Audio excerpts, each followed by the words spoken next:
आज ही के दिन 12 अगस्त 1919 को भारतीय स्पेस प्रोग्राम की नींव रखने वाले महान वैज्ञानिक विक्रम साराभाई का जन्म गुजरात के अहमदाबाद में हुआ था।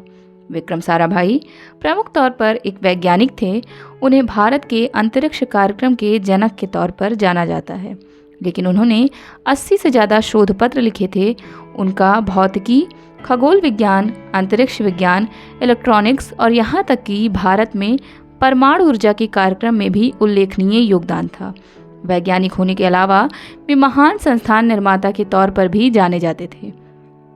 भारत में जब भी विक्रम साराभाई का नाम लिया जाता है, तब उन्हें भारतीय अंतरिक्ष कार्यक्रमों के जनक के रूप में ही याद किया जाता है, लेकिन उनका एक वैज्ञानिक के तौर पर कम बड़ा योगदान नहीं है।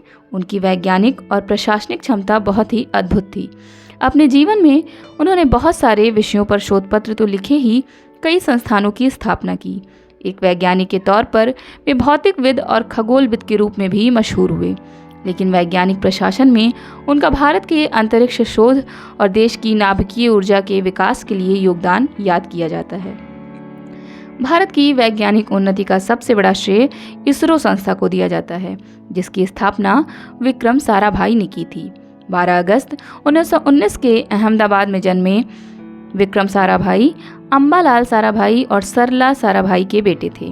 इंटरमीडिएट की पढ़ाई करने के बाद 1937 में इंग्लैंड के कैम्ब्रिज से ट्राइपोज की डिग्री हासिल की। द्वितीय विश्व युद्ध के दौरान भारत लौटने के बाद वे सीवी रमन की देखरेख में अनुसंधान करने लगे। विक्रम साराभाई ने कुल 86 वैज्ञानिक शोध पत्र लिखे और इसके साथ ही 40 संस्थानों की स्थापना की, जो कि विज्ञान, तकनीक और इंजीनियरिंग के अलावा संस्कृत से भी संबंधित थे। उन्हें विज्ञान और तकनीकी के क्षेत्र में अभूतपूर्व योगदान के लिए मरणोपरांत पद्म भूषण से भी सम्मानित किया गया था। उनके नाम पर कई संस्थान खोले गए और यहाँ तक कि चंद्रयान अभियान में जो लैंडर भेजा गया था और जो भी भेजा गया है, उसे विक्रम लैंडर कहा गया है। विक्रम साराभाई ने अपने पहला अनुसंधान लेख time distribution of cosmic rays नाम से प्रकाशित किया था। 1940 से 45 के बीच उन्होंने सीवी रमन के निर्देशन में कॉस्मिक रेंज पर शोध कार्य किए। द्वितीय विश्व युद्ध के बाद वे वापस कैम्ब्रिज लौटे और उष्णकटिबंधीय अक्षांश में कॉस्मिक रे का अपना शोध कार्य पूरा कर डॉक्टरेट की उपाधि हासिल की। दोबारा भारत लौटने पर उन्होंने कॉस्मिक विकिरणों पर अपना अनुसंधान जारी रखा और उसके साथ अंतर्भूमंडलीय अंतरिक्ष, सौर भूमध्य रेखीय संबंध और भू चुंबकत्व पर शोध कार्य भी किए। उनके शोधों का बाद में सैद्धांतिकी भौतिकी के साथ ही रेडियो भौतिकी के दायरे में भी लाया गया, जिसके लिए भारतीय आणविक ऊर्जा आयोग को अनुदान भी मिला। उन्होंने भारत की पहली बाजार शोध संस्था ऑपरेशन रिसर्च ग्रुप की स्थापना में भी प्रमुख योगदान दिया था। उनके साथ काम कर चुके कई वैज्ञानिक उन्हें बहुत ही ज़्यादा परिश्रमी मानते थे।